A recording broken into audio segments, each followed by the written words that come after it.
খেতে ভালোবাসা আমি আমার প্রিয় পাটিসাপটা পিঠার রেসিপি নিয়ে আপনাদের সঙ্গে হাজির হয়ে গেলাম।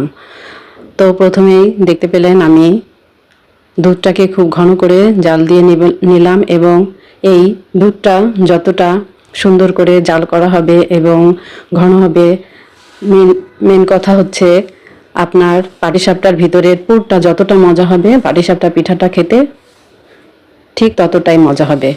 আমি দেখতে পেলেন কিভাবে অনেক সময় ধরে জাল করে ঘন করে নিলাম।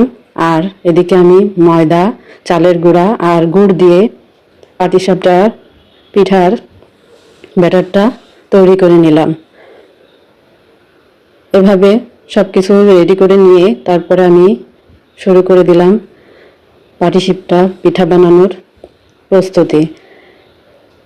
আর আপনারা দেখতে থাকুন কিভাবে আমি পাটিসাপটা পিঠাগুলা বানাই। আপনারা ভিডিওটা দেখলেই বুঝতে পারবেন যে কিভাবে কত সহজে এবং সুন্দর করে পাটিসাপটা পিঠাগুলো তৈরি হচ্ছে। আর যেহেতু ভিতরে পুরটা অনেক টেস্টি হয়েছিল, যার কারণে পিঠাগুলো খেতে কিন্তু অনেক অনেক মজা হয়েছিল।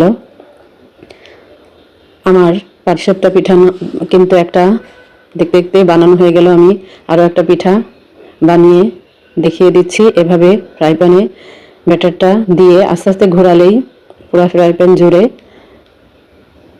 চালের গুঁড়াটা ছড়িয়ে দিয়ে তারপরে ভিতরে পুরটা দিয়ে এভাবে আস্তে আস্তে পিঠাগুলো বানিয়ে নিতে হবে। এবং দু একটা পিঠা বানানোর পরে কিছুটা তেল ফ্রাই প্যানে ব্রাশ করে নিতে হবে। আমার ব্রাশটা নষ্ট হয়ে গিয়েছে, তাই আমি টিস্যু দিয়ে ব্রাশ করে নিলাম। আর এভাবে আমি আরও বেশ অনেকগুলো পিঠা বানালাম, একে একে আপনাদের সঙ্গে শেয়ার করলাম। আপনারা দেখে বুঝতেই পারছেন নিশ্চয় যে কিভাবে পিঠাগুলো বানাতে হবে। আর পাটিসাপটা পিঠা আমার মনে হয় বেশিরভাগই সবাই বানাতে পারে।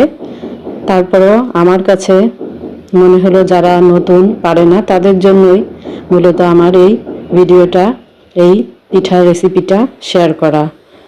এভাবেই আমি আপনাদের সঙ্গে কথা বলতে বলতে কিন্তু সবগুলো পিঠা বানিয়ে ফেললাম এবং দেখতেই পাচ্ছেন আমার পিঠাগুলো কত সুন্দর হয়েছে এবং একটাও পিঠা কিন্তু ভাঙেনি, কিছু হয়নি।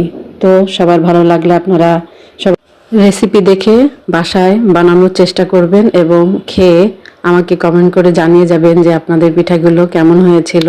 আর আমার ভিডিও ভালো লাগলে শেয়ার করে আরও মানুষকে দেখার সুযোগ করে দিবেন নতুন আর একটা কোনো ভিডিও নিয়ে।